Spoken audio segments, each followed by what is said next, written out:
Drwffa hia, Bras Gamu drwy ganol y cae. Y Barri'n chwilio am ein buddigoliaeth gyntaf i cartre'r tymor yma. A dyma'i prif sgorio nhw, Kane McLagan yn torri ar y droed. Fe ar ergyd yn isel a Connor Roberts yn arbed.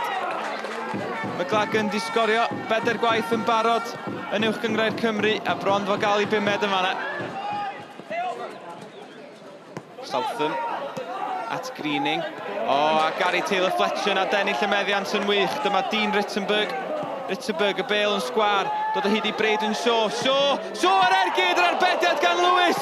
A Rittenberg yn taro'r postyn, ond mi oedd o'n cam sefyll be bynnag. Ond am arbediad gan Mike Lewis. Shaw dda'r cynnig, y bêl yn hedfan i'r rhwyd. Ond llaw gry gan Mike Lewis I rwystro iddi. Tom Kennedy, mae Lawrence Wilson ar gael ar y chwith. Wilson, penny lawr, y croesiad at Fletcher. Cyffyriad gan Fletcher yn gosod y bêl I Dean Rittenberg. Ond yr ergyd heibio'r nod. Wilson at Stephen Hewitt. Hewitt allan, mae Holmes. Cyflem y croesiad, ond mi yna lawi am fanna, dwi'n siŵr. Oedd mae'r Llimanwr di gweld si. Di am fod yn gic o'r smotyn. Wel, na. Cic rydd fydd I tu allan i'r cwrt. Ond mae hwnna yn benderfyniad dadleuol a deud y lleia.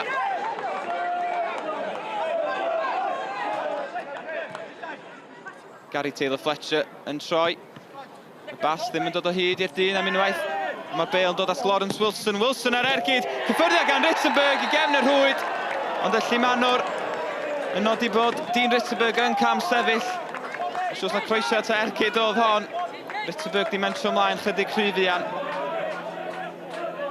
Luke Wall, ystod eisiau torri fewn ar y droed chwith na. Os yna gyfle am yr ergyd, gan Wall. Fletcher, cyffyrddiad at Rittenberg. Cyffyrddiad deallus arall gan Gary Taylor-Fletcher. Danny Holmes. Dod hyd I Luke Wall. Wall ar ergyd. Arbedig gan Lewis, wedi gollwng ni a Nadi Elo i'r rhwyd, ond na. Unwaith eto, Llimanwr. Yn deud bod Nadi Elo yn cam sefyll y tro yma. So be, dwi ddim yn siŵr am hon. Mi oedd hwnna'n agos. A Bangor di cael y bêl yng nghefn y rhwyd ddwywaith yn yr ail hanner yma. Ond mae yna chydig dros 5 munud i'w chwarae. Mae'n parhau'n ddi-sgôr. Bêl gan Louis Gerrard. Ond mae'n le fan hyn I Kane McLagan. Di Barri mynd I gipio'r triffwyd. Yn hwyr yn y gêm. A phwy arall o'n Kane McLagan I 5 gol o'r tymor. A mae rhaid deud mae hwnna'n gwbl yn erbyn llif y chwarae. Kane McLagan i'r gornel isa. Wilson at Sean Edwards. A Bangor yn credu maen nhw'n bendant yn heiddi rhywbeth allan o'r gêm. A Lewis gael llawt y bêl, mae gan Luke Wall. Wall creu lle ar gydiog oddi ar y linell gan Luke Cooper. A Bangor di ennill bob un o'i gem y cartre hyd yma. Barri heb ennill oddi cartre, ond nhw ser y blaen efo munudau'n weddill.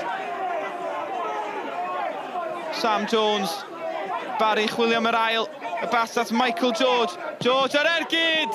Y ddau eilydd yn cyfuno, ond heibio'r postyn gan George. Listen, it's probably the best result we've had in my time at the club, you know, and we're not going to underestimate that, or overestimate it, sorry. You come here, Bangor a good side. Give them credit. As a football coach, I thought some of their play today was fantastic, but I've got to give my lads credit. You know, they've come away from home, showed huge togetherness, and really bought into a game plan, and we've got our goal and got our 3 points. Yeah, it was a frustrating game, obviously, for us, because, you know, it was about trying to find a way to break them down, but I've got to say, and I will say, congratulations to Barri on the win, on their win today, because they came up, they set up very well, they set up the way we thought, but they did it very well, you know, soaked up the pressure, looked to hit on the counter-attack, and that's paid off for them. And for us, the frustration was we didn't break them down. And it's obviously the first game out of the first 7 now that we've not managed to score in. We've had a good record with that, you know, scoring at least 1 in every game. And today we just couldn't find a way to score, and that was disappointing. We, like you said, we put a lot of pressure on, but without being clinical.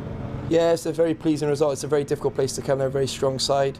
I thought we defended really well as a team from the front, and then obviously looked threatening going forward as well. So it's a fantastic finish by Kane, and it's lovely to get a clean sheet. If you play 3 games in a week when you're not, I think in this league you don't normally do that. You normally have clear weeks in between, but yeah, listen, that's football. You've got to be able to play, Saturday, Tuesday, and Saturday at other levels. So it's a factor, but we're not going to make it an excuse. But I thought it did catch up with us.